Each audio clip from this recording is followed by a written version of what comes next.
السلام عليكم، مرحبا بكم حلقه جديده من حلقات مطبخ بسمه. اليوم غادي نقدم لكم شباكيه كتجي رطبه وكتجي هشيشه بزاف. بسم الله. غادي نقول المقادير.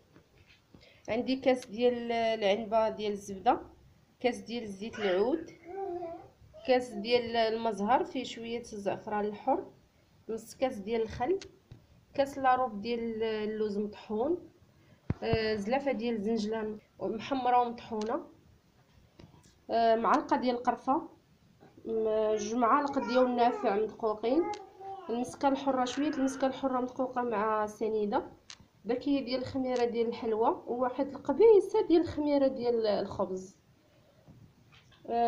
الكوزه، عندي كوزه وحده حكاها، قبصه ديال الملح.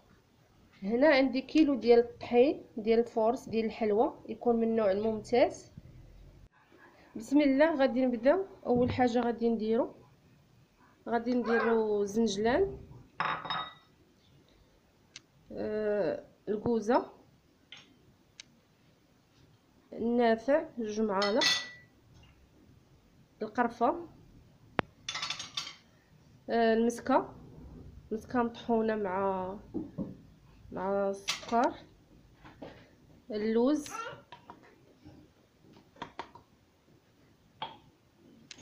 والخميره ديال الحلوى، باكيه قبيصه ديال الخميره ديال الخبز، قبيصه، وقبصه ديال الملح. صافي كنشدو هاد المقادير وكنخلطوها مزيان مع الدقيق، كنخلطوها مزيان تتجانس مع بعضياتها.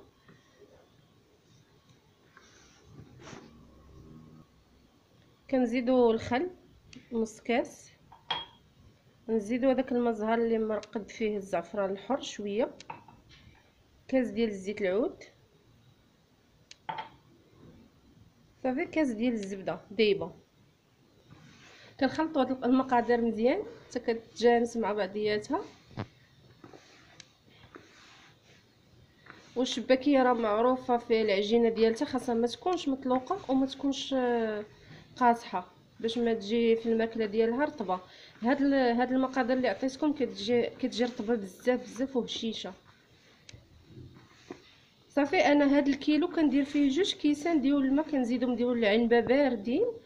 المهم نتوما على حسب الدقيق، يا تقدروا تزيدوا يا تقدروا تنقصوا من هاد جوج كيسان، على حسب الدقيق واش كيشرب ولا. كاين دقيق اللي كيشرب الماء بزاف. صافي هاد الدقيق عندي انا خدا ليا كاس ونص ديال الماء ديال قياس العنبه. ودابا صافي غادي نجمعو وغادي نبقى ندلك فيها. عارفين هذه خاصها تدلك، اللي عندو العجانه يدلكها في العجانه، واللي بغى يدلكها بيدو يدلكها بيدو حتى كتبان لك العجينه تجمعات ودلكات. من بعد ما دلكنا العجينه قسمتها على جوج وغادي وخليتها حتى طلقات، وغادي نطلقها بالمدلك.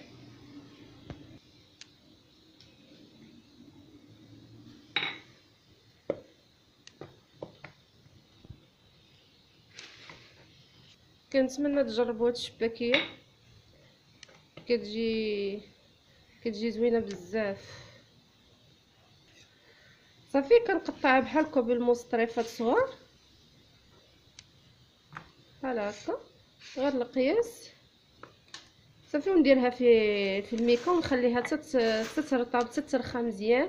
خليها على الاقل واحد ربع ساعه تطلق مزيان ونطلقها صافي وندوزو باش نطلقوها ونشبكوها. من بعد ما طلقت العجينه ديالي في الوراقه، دوزتها في النمره 3 وعاودتها في النمره 5. اللي ما عندوش الماكينه ديال التوراق يقدر يطلق العجينه غير بالمدلك حتى كترقاق. تقريبا كيكون واحد 3 ديال الميني. درت هاد الكباري بحال هكا. القياس بالنسبه لي يلاه بادين تتصوبي بكرطونه ولا باي حاجه عندك باش كتاخدي القياس ديال العرض والقياس ديال الطول. صافي كنديرو بحال هكا فوق العجينه كنطراسي بيه. اللي عنده هذاك المرشم ديال الشباكيه دابا راه موجود في الاسواق يقدر يديرو. المهم كل واحد على حساب اشنو بغاو، على حساب اشنو اللي موجود عنده كنطراسي بيه. هذه كندير ديال 4.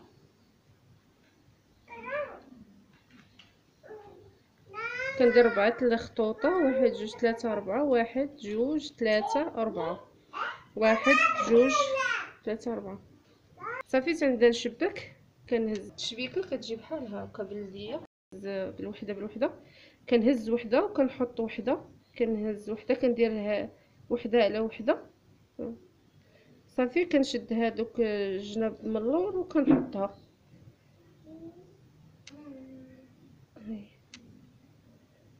صافي تنورك على الجناب. كان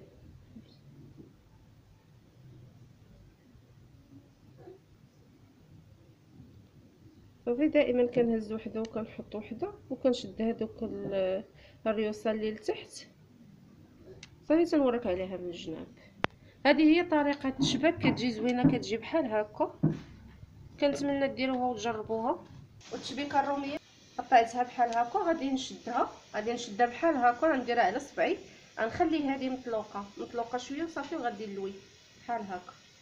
غادي نلوي ونخليه مطلوق بحال هكا ونجيبها هنا صافي، ونحيدها بسهوله من يديا وغادي نجمع بحال كتجي مشبكه. كنشد هاد القنت مزيان باش ما يتحلش ليا. ها هي كتجي بحال هكا مشبكه. دابا ها هي الروميه، ها هي كيفاش كتجي. وهذه ديك التشبيكه الاولى اللي وريتكم بلديه. انا كنفضل الشباكيه كنديرها صغيره، ما كنديرهاش كبيره، من الاحسن صغيره. صافي نخليها بحال هكا في البلاطو، ما نغطيها ما والو، نخليها هي قد ما نشفات قد ما كتجي في القلي كتسهل علينا القلي، ما كتحل ما والو. نحطها في شي بلاصه نقيها في شي طابله ولا بلاطو ولا هذا، ونخليها تنكمل كلشي، عاد نبدا نقلي وندير في العسل. قد ما نشفات قد ما مزيان. مسالي التشباك ديال الشباكيه كله خليتها تساليت كلشي. دابا غادي نقليها بعد ما سخن الزيت. غادي نحطها فيه بشويه. دائما جربوا الزيت حتى كيسخن عاد كنحطوا فيه الشباكيه.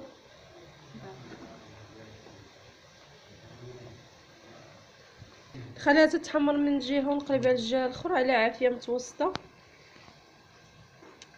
بعد ما تحمرات ولا اللون ديالها بحال هكا ذهبي، صافي غادي نحيدها من الزيت وغادي نديرها في العسل.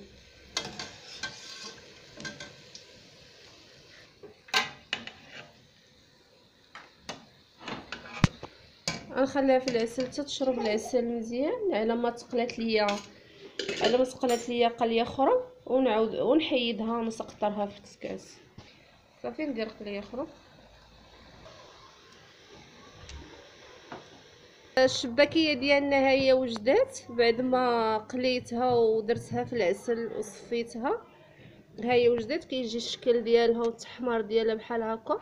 كنتمنى تعجبكم هاد الوصفه ديال اليوم. ما تنساوش تشاركوا معنا في القناه باش دائما نوصلوا الجديد. صحه وراحه والى اللقاء.